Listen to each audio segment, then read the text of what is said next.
Welcome to Web3 and Me, presented by FLOLiO. I'm your host, Jeremy Weber, joined as always by my man in the Netherlands, Dan van der Laak. On today's show, we're going to dive into the market over the last week, discuss whether or not we think it bottomed out on July 2nd when we had one of the lowest days in volume in a year, and more on some new projects that have come out in the last week. Before we get into that, just a reminder, nothing we say is financial advice. This is a very speculative market we're in. So just keep that in mind. Please hit that like button on this stream. Subscribe to our channel. That really means a lot to us. We appreciate that greatly. Watch some of the content we put out over the last week. We have some really good stuff out there. And most importantly, head over to FLOLiO.com. That is FLOLiO.com. As the market begins to heat up, you're probably going to want to see how your assets are doing. You're going to want some advanced data if you're buying new projects. We have all of that covered with our browser extension for OpenSea that is 100% free. This is not some, you got to pay 0.8 ETH to get this browser extension. Nuh-uh. This one is on us. Give it a look. Check out your account valuation. All free. I've talked long enough. Dan, how we doing today? How you feeling about the state of the market? State of the market? It's okay. It's okay. It's not like the olden days, but hey, at least it's not like a week ago. So yeah, I'm doing good. How are you doing? I saw you had some great interviews last week. Yeah, we had some good interviews with the teams from Huxley Saga and Azurbala. So check those out. Two projects I'm very excited about. I went ahead and actually picked up a full set of the Huxley Saga comics just because I really like the vision that they're creating, and I thought it was a pretty, it's about 1 ETH to buy all 4 comics. So I think that's pretty neat. And then I'm going to keep my eye out on the Jenkins Valet mint this coming Monday because I want to pick up some of those to get exposure to that ecosystem again. So, that was a lot of fun. Let's go ahead and let's start diving into some of the numbers. So I'm going to pull up the trending collections over on FLOLiO.com, and we're going to see, this 7-day volume. If we look at some of this stuff, this is a lot different from a few weeks ago when it was all the free mints and all the shitty projects. We still have a few projects that I'm very skeptical about. The Possessed, God Hates NFTs. But other than that, you see a lot of Yuga Labs on here with Bored Apes, Other Deeds, Mutant Apes. We'll come back to ENS. We got Moonbirds that had a little bit of controversy around that. We'll talk about that here in a little bit as well. We got CryptoPunks. We got Art Blocks on there. We have CloneX. There's a lot to be excited about at the moment. And then if we look at the 1 day, we see that the Possessed is the top collection over the last day. Now, Dan, you and I were looking at this a little bit more.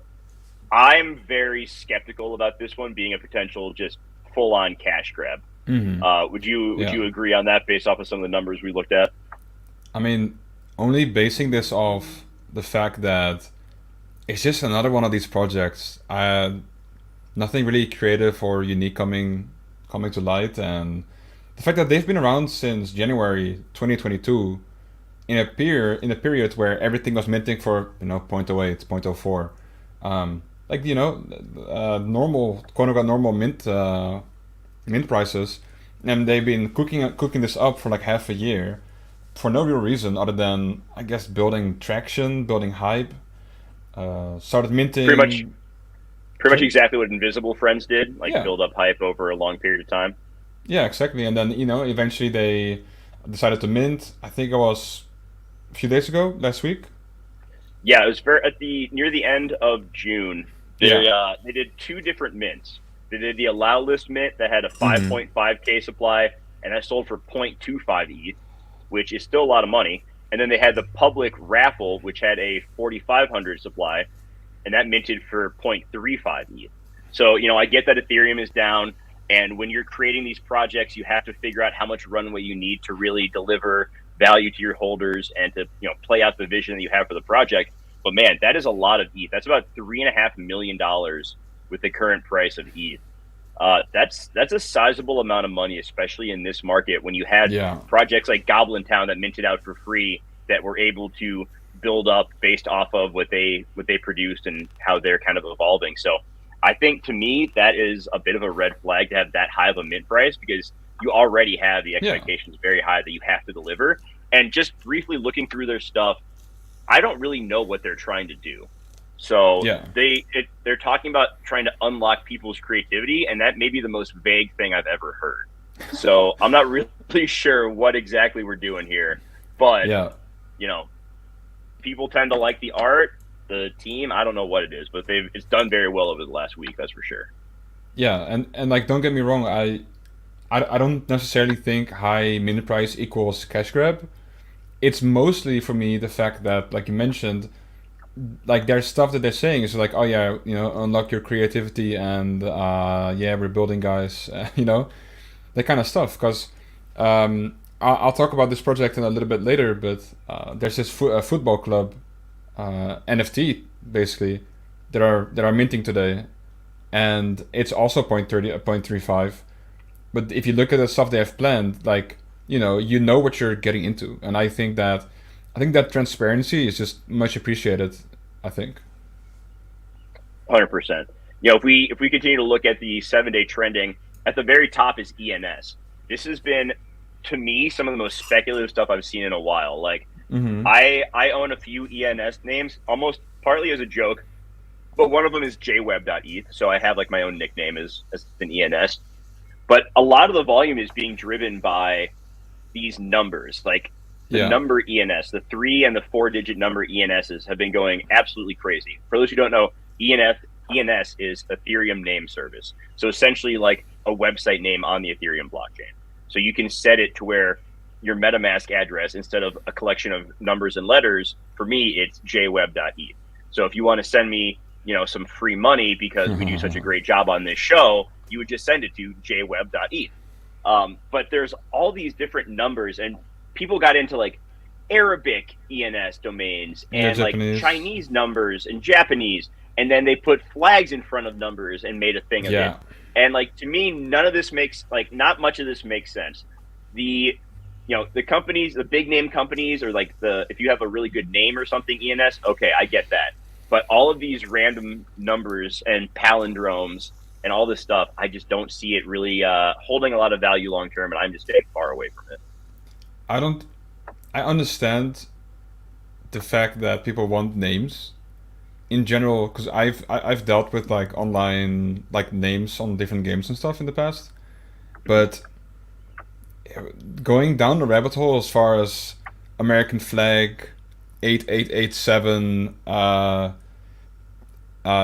male, 30 years old or something. I've seen the most absurd things being made and then people trying to sell them.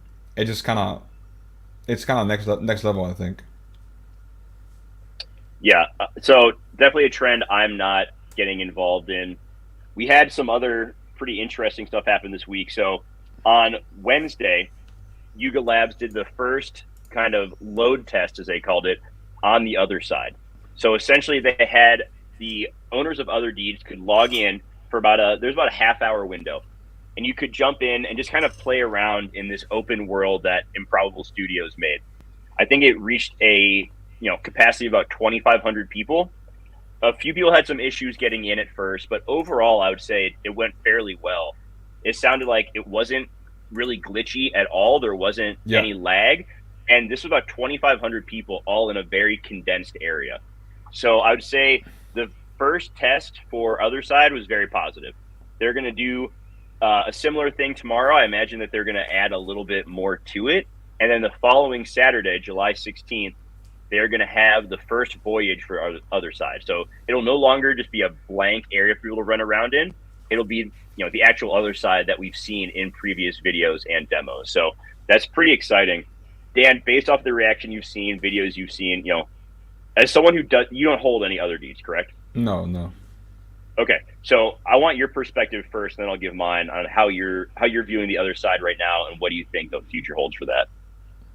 I mean, I saw it. A friend of mine he showed me, and I think it was really smooth. It seemed really smooth, and the fact that it was like 2,000 something people on the server, and little to no lag. They even did a forced disconnect, like a forced server crash, to see how fast people could reconnect and see, whether or not it's stable or fluid. Server crashed, and 5 seconds later, everyone was back in, walking around. Like, so that's some pretty impressive stuff. And I think most of it comes down to the fact that their rendering. So they have, if you walk around in the distance, you see people that are like kind of blurred out, almost mannequins. But the closer they are, the more detailed they become, right? So this is very common in games because the further away stuff is, you don't really care about details, right? You usually just wanna understand. Okay, this is a tree. Like it doesn't have to be very precise. So the less that's detailed, the better you can render that. So it's easier to load. And it seemed like they did it really well. But my main worry is how are they going to do this in the actual other side? Because you can blur out mannequins because they were essentially mannequins, right? Like I don't know if you saw the playtest. The characters that they were testing, they Yeah. were almost mannequins. Um, at a distance, it's very easy to show those mannequins in less detail. But if you have a bored ape or something similar walking around in the distance, it's much harder to show that in less detail because it might just look like a blur, and that I don't think people will really like that. So that's my main concern. I hope they do that well. But honestly, as a gamer myself, pretty impressed. In browser, seemed pretty stable, 60 FPS, 2,000 something people on the server. Pretty impressed. Yeah, I haven't played a ton of games like this. I think it's a great start for them. Talking earlier this week with Ben Morrow from Huxley, one of the big concerns for me is that like Improbable tried this in the past and it didn't really work out. Now, Mm. Yuga Labs has a very diehard group of collectors, but it's also kind of an older demographic. And how many of them are really going Yeah. to want to spend a lot of time playing a video game? Like, I'm going to give the Voyage next Saturday a shot, but at the same time, like, I got a kid, I got a job. Like, I don't really know if I can commit a whole lot of time to this. Right now, there's about 33,000 other deeds holders, and I know that you're not going to have to hold another deed to play the game. They want to have like this open world for all different gamers to come in and Mm. play. But how are they going to be able to build traction amongst people who aren't big Yuga supporters? Like, this game is going to have to be a lot of fun. There's going to have to be a reason for people to come play it. Yeah. And that's my biggest concern is like they're putting a ton of money and a ton of eggs into this basket. Are they going to be able to attract enough people to have it be relevant? So that is one of my big concerns. And if I was holding a huge, collection of other deeds, I would feel good about what I just saw, but I would also be making plans for maybe how to divest from that a little bit because I don't know if it's going to be worth holding 20, 30, 50 other deeds over the course of the Uh-huh. coming years. Yeah. I mean, the main issue is going to be incentive, right? Like, I don't think a whole lot of people are going to play if there's nothing to gain. Even if there's any social aspect, I don't think people care too much, honestly. I know they have like a bunch of good connections to artists, so surely getting concerts in the other side isn't going to be too hard. I can definitely see like an online Eminem, Snoop Dogg type performance for sure. But yeah, the question is, incentive still, I think. Yeah, 100%. So you had mentioned the WAGMI United. Let's get into that now. That's going to be minting Mhm. out in a few hours. You know the exact time that mint starts? Yeah, so it started, so that the pre-sale started 1 hour, like 1 hour, 14 minutes ago, I believe. Okay. Last time I checked, they were, slightly above mint. I think they were at 0.40. Haven't checked yet in a little bit, but yeah, I will pull something up real quick so I can share you what they're working on.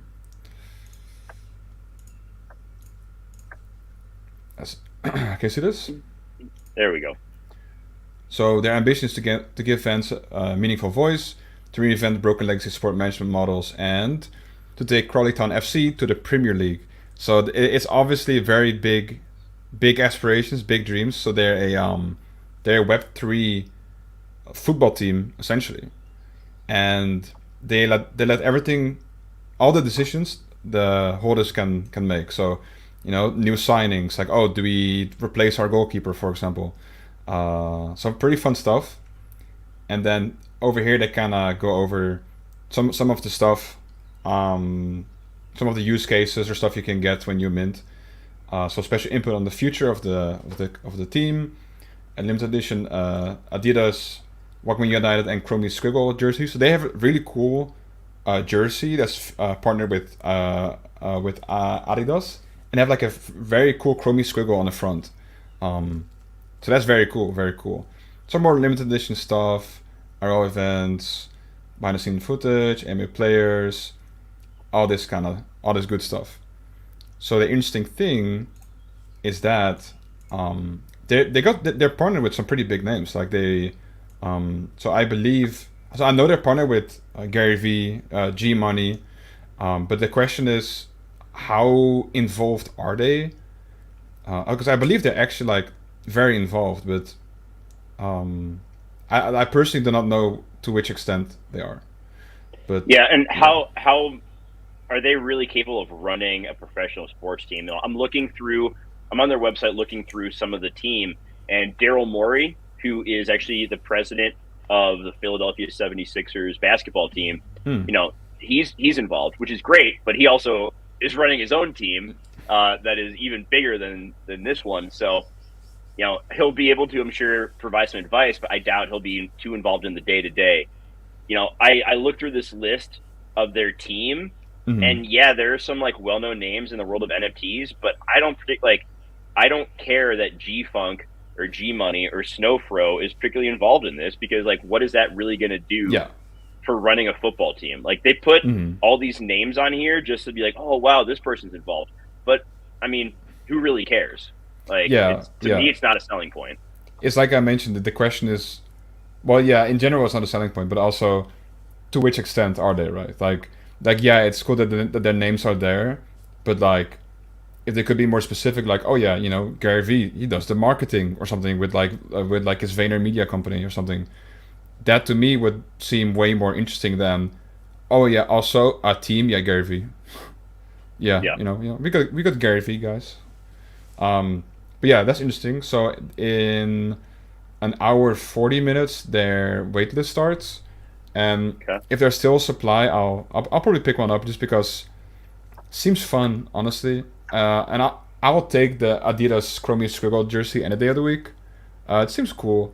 Seems kind of cool.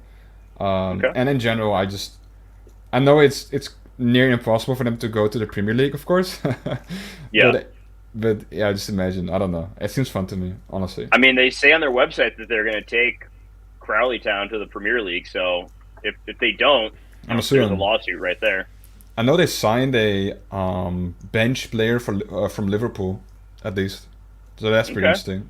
So So they're they making some definitely make moves. some. Yeah, they are. I watch a little bit of European football, but not Mm. not too much. I don't really. That's not really my jam. Okay, so we've got Wagme United. There, I'm gonna let you dive deep into Wolf Game right now, because they just had the farmer reveal. I know you're excited about that. You're Uh chomping at huh. the bit. So let's hear about the farmer reveal. It seemed like it was. I saw a lot of people sharing their farmers on Twitter. Sound like it went very well. People are excited. So let's talk about that. Yeah. So the farmer review happened a few days ago. Dare I say, maybe two days ago. And this is interesting because the Wolf Game farmers have been out for so long, and we haven't had a reveal in ages for Wolf Game. So, like I mentioned before, I think last week, uh, I said it's going to be very exciting because you're going to see volume again. And I believe currently unrevealed farmers are sitting at the floor of like 0.70, 0.80, because there's chances to pull like something very rare, right? And in I think maybe in one day everything is revealed regardless. But how they introduce it is very interesting because um, what you have in normal reveals is that they just flip the switch, right? They're like, okay, the switch is now flipped. You refresh metadata, and you can see your NFT. What's really cool about this is that you have to manually reveal it yourself on their website with this whole like it's like a literal reveal, like this stage. There's a whole stage, and the curtains went open, and you can see your NFT. I can put it up in a sec, but what's interesting is that if you don't do that yourself, it'll stay unrevealed for 3 days. So the upside of that is that you don't accidentally get a rare that you have listed or something, and then it gets sniped without you knowing or something, right? So this is your basically your own choice to reveal it, and if it's still listed while you reveal, well, that's your fault, honestly. So that's a change I really appreciate. So I'll pull up this thread someone made, and I'll be honest, it's a little bit extra. I don't really, not everything they say is something I resonate with, but still. So I'll read it and provide some commentary. So someone tweeted, NFT projects are innovating and the space gets forward every day. In the past, we've witnessed innovations like the ERC 721A contract from Azuki. Today, I want to talk about a very unique reveal mechanism by Wolfgame, and basically saying, recap and their thoughts. So they're saying, usually reveals are scheduled to 24 hours after mint, and all NFTs are revealed at once. This reveal frenzy provides people with a chance to snipe rare NFTs using any scraping tool, any like the rarity sniping tools. Okay. However, it also leads to unexpected losses because people left their NFTs listed. And to be fair, it's their own fault, but I digress. Everything is random. Loyal holders get the same chance to pull rare NFTs as flippers. Devs usually just hit a switch and all NFTs are suddenly revealed. Wolfgame, they brought innovation, loyalty rewards, and fun into the reveal mechanism, and they go on to say, to give some backstory about how we got these in the first place. So they introduced an innovative game, and by playing this game, holders were able to get gems. These gems acted as a guarantee to rare NFT types. By being loyal, you could have earned your chance to rares and also other big rewards. This is, for example, a Big Daddy, which is on par with the big mama, and they're both equally rare and the rarest. So they had like this cave game. I think they'll talk about it. And they say, the game itself was very fun. What's kind of the TLDR on it? Like what? It's not too long, but TLDR, it's you had to play a game like this in the image. You had to play a game, and if you played it consistently and you got lucky, then you got a gem. And these gems, they guarantee this farmer tier, essentially. Okay. They're like 5 tiers, and the rarest tier is like a 1% tier. So, let's see. So this person, for example, after 50 days and around 80 hours of playtime, and they invested 3 ETH in wool, they pulled the following. They pulled 35 gems, 412k of wool, and 30 pieces of merch, which equates to 47.7 ETH in yield. So that's insane. So they definitely got lucky. Lucky as well. I personally didn't invest any wool or barely any wool in the cave game, but I still got 10 ETH worth, honestly, with barely any investment. So they spent like an hour and a half a day for 50 straight days playing cave game? Yeah, seems like it. Okay. And this is on... okay, that's fine. And yeah, so the part that I like the most about this is that, people who were here for quite some time and who've always believed, they got profit. Like, they just straight up, like me, for example, just played it now and then, an hour a day, half an hour a day, 15 minutes a day, just quickly do my daily energy, and I was on to the next, onto my next daily activity, and I got lucky, pulled a big mama and some other gems, equates to like 10 ETH. So, and is there anything else that they're talking about? So basically, this is the reveal GIF, and so that's on the website. Cool. Yeah, so on the website you like flip the switch yourself, gets pulled, slowly reveals, and on the side you have like a little list of traits it has, essentially. It's a little bit bigger this time. Okay. All the wolves and the sheep are like hyped up in the crowd cheering. And so TLDR, innovative fun game, guaranteed rares for loyal holders, safe and fun reveal, good art, and 3. So this is the thing. So this is basically how it looks. It's whatever. It's pixelated, right?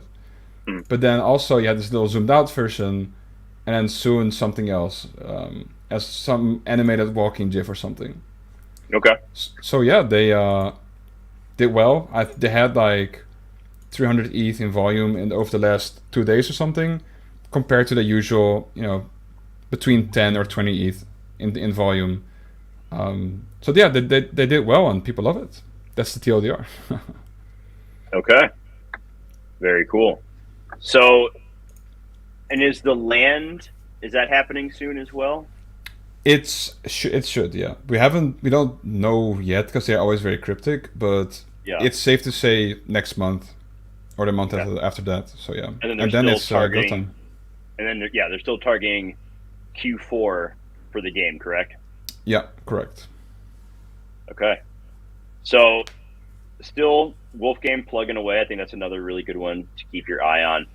Uh, Dan, current state of the market, like what are you doing right now? Are you looking at anything? Are you just kind of seeing how things unfold? Are you happy with kind of where you're allocated right now?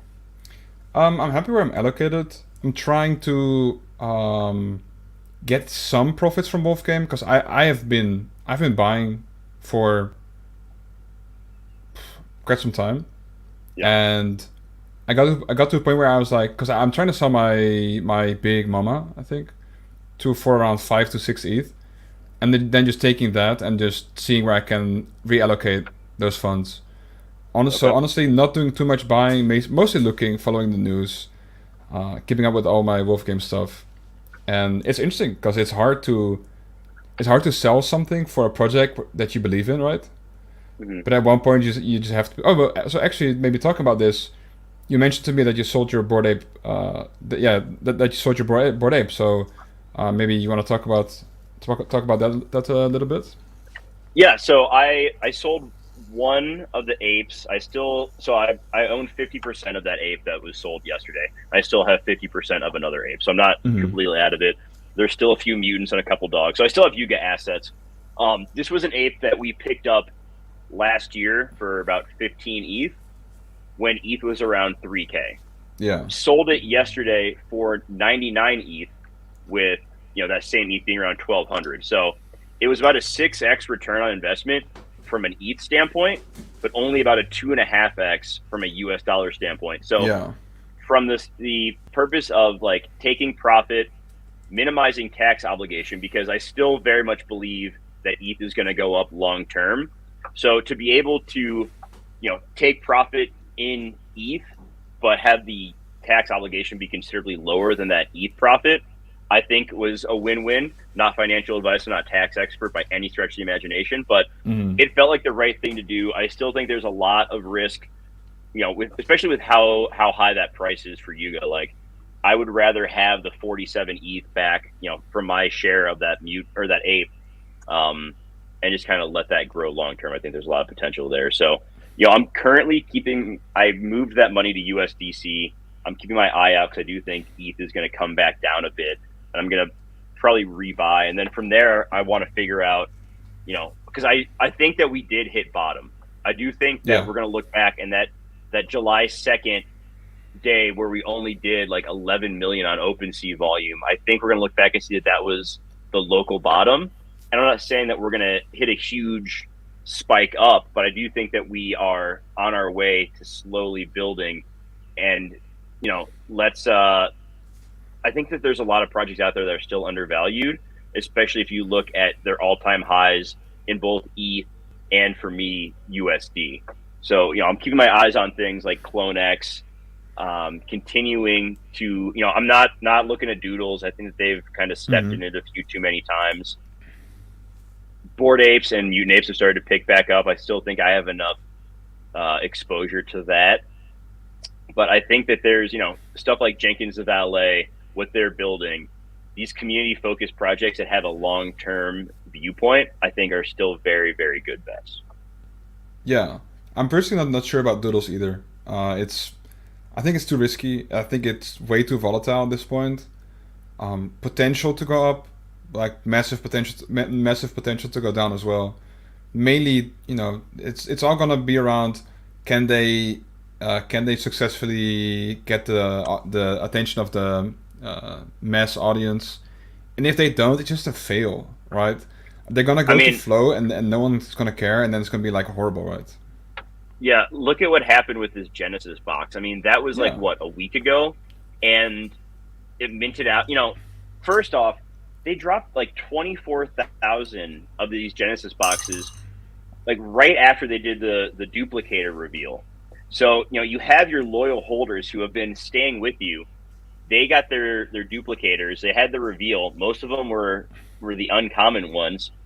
And then these Genesis boxes come out. They actually don't get any of those. They have to go into the public sale like everybody else, which is whatever.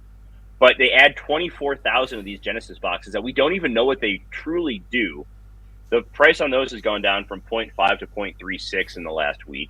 Like, I think that Doodles is going to devalue their collection so much, just like Dapper did with Top Shot, and just oversupply, that I for a while there I was like, I could see myself getting the Doodles, and I'm really happy I didn't, yeah, because I would be kind of frustrated right now.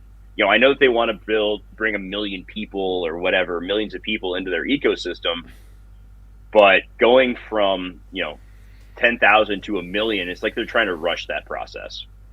yeah. What this reminds me of is Murat Pak, and that's something Yeah. that I talked about a lot half a year ago. I don't know how Hmm. long Right. Yeah. have we been doing this? At the very beginning, At the start, I think we right? started the show back in like November maybe, but like from the jump, I know you were a big Pac guy, and I haven't really heard you Yeah, talk about Pac much because yeah. he just keeps putting out a lot of stuff. And exactly what you mentioned happened. It's so oversaturated that no one cares. And so he had his Ash 2.0 or something. I forgot the name drop, and that was with Manifold. I think they do like the whole contract stuff, They do and they smart, yeah, Manifold XYZ. They do smart contracts. yeah, and they failed miserably. It was a horrible. I think they burned so much money in gas fees and horrible minting experience. And I think the Ash token went from like $40 to like a few cents or something, or like a dollar. Completely like exploded everything. I had my FOMOverse token that I sold for I think 5 ETH or something, and I looked at Hmm. it earlier today, and it was like 0.20 or something. And yeah, I'm afraid that happens as well. Just too much stuff being put out, and I think they mentioned that the boxes aren't connected to like the main collection, all that kind of stuff. But yeah, I don't know.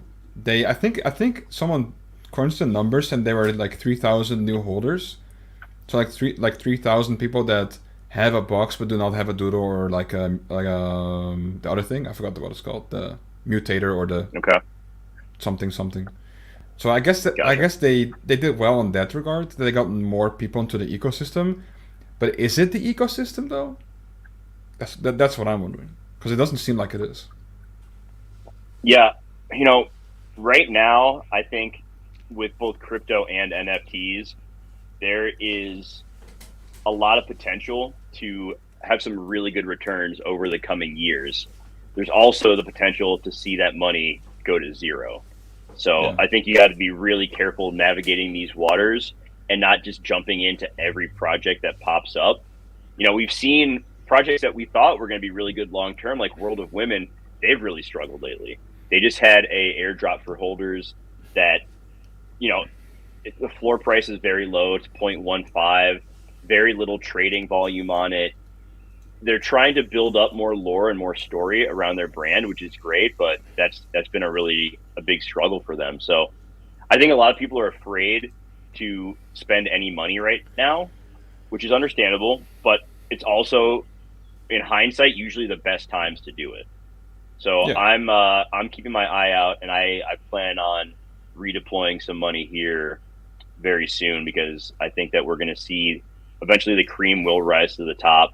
There's, generative art has been really big lately. Like art, we didn't mention it with the trending collections, but art Yeah. blocks Art blocks. has been Yeah. doing very well. The Chromie Squiggle floor has gone from like 5 to 14 over the last month and a half, 2 months, which, has been a great return. I think we have some other art blocks projects that have also done really well.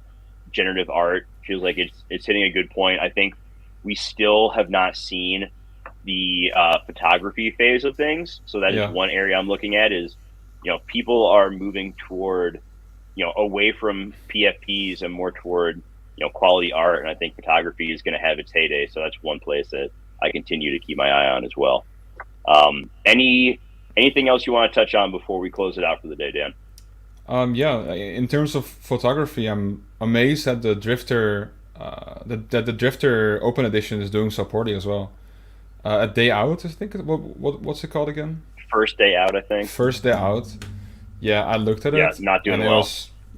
And I was like, huh. So I minted that, and I was like, yeah, it's Drifter, right? Surely it'll do well. His 1 out of 1s is like doing insanely well, and then the Open Edition is just like eating ass. And I was just like, all right. Yeah, I'm not too surprised. I'm also I hold a couple of them. Not too concerned about it. Like, yeah, I don't really mind. It is what it is. It's cool to have a Drifter Shoots piece in my collection, because let's I'm gonna pull up real quick where my Vans go. I would love to have one of those, but also the floor price is 40 ETH on that. So that's a lot.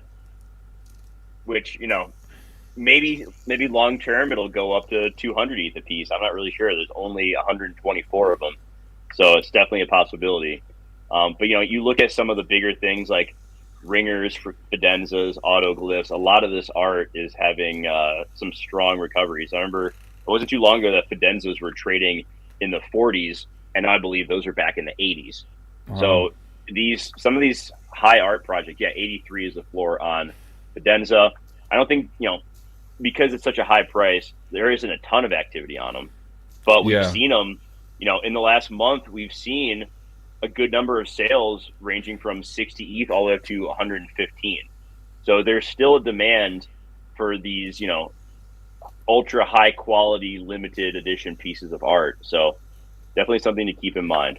I think that is probably where we are going to wrap it for today. Dan, how's that sound to you?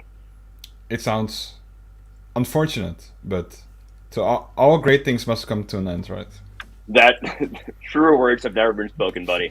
So once again, if you're still listening at this point, thank you. Please hit that like button, subscribe to our channel, and most importantly, head to FLOLiO.com. Take advantage of all the free stuff we got over there, okay? The market is slowly but surely recovering. You're going to want to get the most out of it, and our free tools are here to help you with that. So for Dan, for the team at FLOLiO, I am Jeremy. I hope everyone has a great weekend, and we'll be back with you next week. Take care. Bye-bye.